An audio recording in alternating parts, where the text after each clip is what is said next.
और उसके पूर्व विधायक जी को सुना और उसके पूर्व माननीय प्रधानमंत्री जी को सुना। मैं आज के इस कार्यक्रम में हम सबके बीच में विराजमान कटनी के पूर्व महापौर मेरे बड़े भाई शशांक श्रीवास्तव जी से मैं आग्रह करूंगा कि हमारे बीच में अपने विचार रखने कष्ट करें।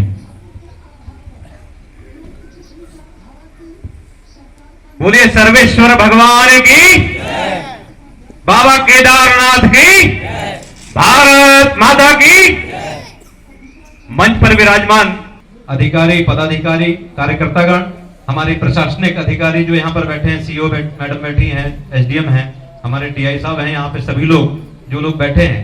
मैं यहाँ पर जो हमारी माताएं बहनें बैठी हैं जिन्होंने मोदी जी को बड़े ध्यानपूर्वक सुना, हमारे भाइयों ने ध्यानपूर्वक सुना, सबसे पहले तो मैं उनके चरणों में प्रणाम करता हूं कि उन्होंने यहाँ पर आकर के आज बाबा भोलेनाथ के अभिषेक में भाग लिया।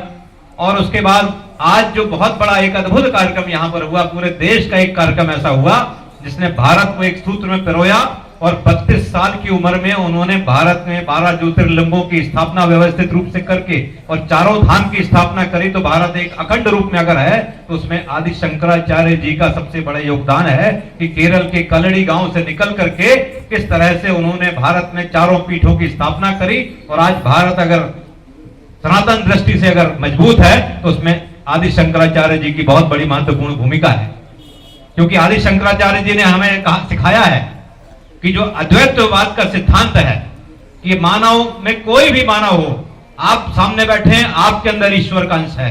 मैं यहां पर हूं, मेरे साथ जो लोग बैठे हैं सब में ईश्वर का अंश है।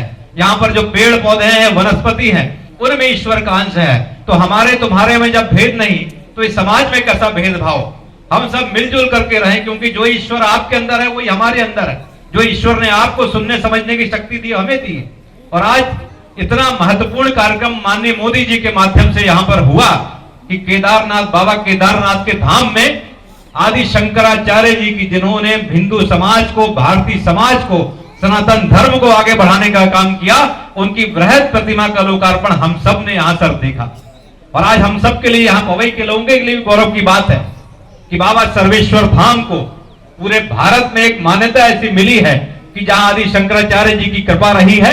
और यहां पर भी जब उनका प्रवास हुआ तो इन क्षेत्रों में उनका आवागमन हुआ, उनके चरण यहां पर पड़े। और ये स्थान, सारे स्थान जो मध्य प्रदेश के आज एक साथ एक समय में सभी जगह पर अभिषेक के कार्यक्रम हुए। और उसके बाद यहां पर माननीय मोदी जी ने जो देश को शंकराचार्य जी के बारे में बताया और यहाँ के देश के भाईचारे के बारे में बताया, ये हम सब के लिए सीखने और समझने की बात है। आज हमारे यशस्वी प्रधानमंत्री मोदी जी ने गरीब कल्याण की कितनी योजनाएं बनाई, सबको घर दिया है, मकान दिया है रहने के लिए, सबको गैस के कनेक्शन दिए हैं, घर घर में बिजली पहुंचाई है, किसानों के खातों में 6000 डाले हैं। और हमारे मुख्यमंत्री शिवराज सिंह चौहान जी ने 4000 रुपए और डाले हैं। और अभी विधायक जी ने भी आपको बताया कि जो तेल की कीमतें बढ़ गई थी, वो मोदी जी ने अपने केंद्र सरकार के कोटे से वो पैसा कम करके, एक्साइज ड्यूटी कम करके और सबको उसका लाभ पहुंचाया। और हमारे मध्य प्रदेश के मुख्यमंत्री शिवराज सिंह चौहान जी ने भी यहां पर एक्साइज ड्यूटी कम करी, अपने वैट कम किया, अपना टैक्स कम किया।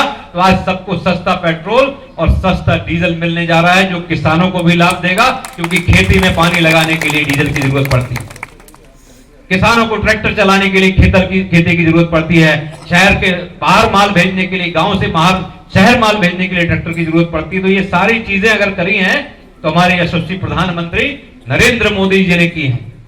हमारे यशस्वी सांसद और भारतीय जनता पार्टी के प्रदेश अध्यक्ष हम सबके सांसद हैं। और हम सबके लिए बड़े गौरव की बात है कि विष्णुदत्त शर्मा जी भी इस क्षेत्र के विकास के लिए लगातार काम कर रहे हैं। पार्टी का एक एक कार्यकर्ता जी जान से जनसेवा में लगा है। कोरोना काल में भी आपने देखा होगा कि हमारी पार्टी के कार्यकर्ताओं ने एक भी दिन घर में ना बैठ करके जनता की सेवा करने का काम किया, चाहे भोजन पहुंचाना हो, चाहे किसी प्रकार की दवाई की व्यवस्था करना हो, इलाज की व्यवस्था करना हो, वो भारतीय जनता पार्टी के कार्यकर्ताओं ने निकल के काम किया है। और ये सब हम सबके लिए बड़ी प्रसन्नता की बात है। बाबा भोलेनाथ की हम सबके ऊपर कृपा रहे। माननीय प्रधानमंत्री जी ने जो उद्बोधन दिया है वो निश्चित रूप से हम सब के लिए प्रेरणादायी है। हम उनसे प्रेरणा लें और भारत को मजबूत करने की दिशा में आगे बढ़ें और भारत अखंड हो, भारत मजबूत हो। और हम आदि शंकराचार्य जी के अद्वैत मानववाद के सिद्धांत को अपने जीवन में उतारें। ताकि मानव से मानव का कोई भेद न रहे, हम सब भाईचारे और प्रेम के साथ मिलजुल कर रहें, सबके कल्याण की बात करें। सर्वे भवन्तु सुखिनः, सर्वे सन्तु निरामया, सर्वे भद्राणि पश्यन्तु, मां कश्चित् दुर्भाग् भवेत्। इस भावना के साथ हम एक दूसरे के साथ मिलकर के काम करें। आज गोवर्धन पूजा का शुभ अवसर है, आज दिवाली का भी त्योहार कई परिवारों में मनाया जाता है। कल भी हम सबकी दिवाली रही, आने वाले समय में हम सबका समय मंगलमय हो, इन सारे पर्वों की शुभकामनाएं आप सबको देता हूं। और आज हम सब यहाँ पर आपके बीच में उपस्थित है, मुझे आपके बीच में आने का अवसर मिला, आपके अंदर जो ईश्वर विराजमान है उसके दर्शन करने का अवसर मिला।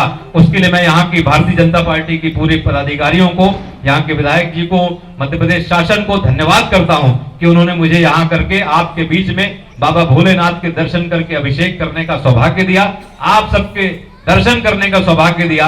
आपके लिए सब मंगल हो, कल्याण हो, इस भावना के साथ अपनी वाणी को विराम देता हूँ। धन्यवाद। बोले बाबा भोलेनाथ की, भारत माता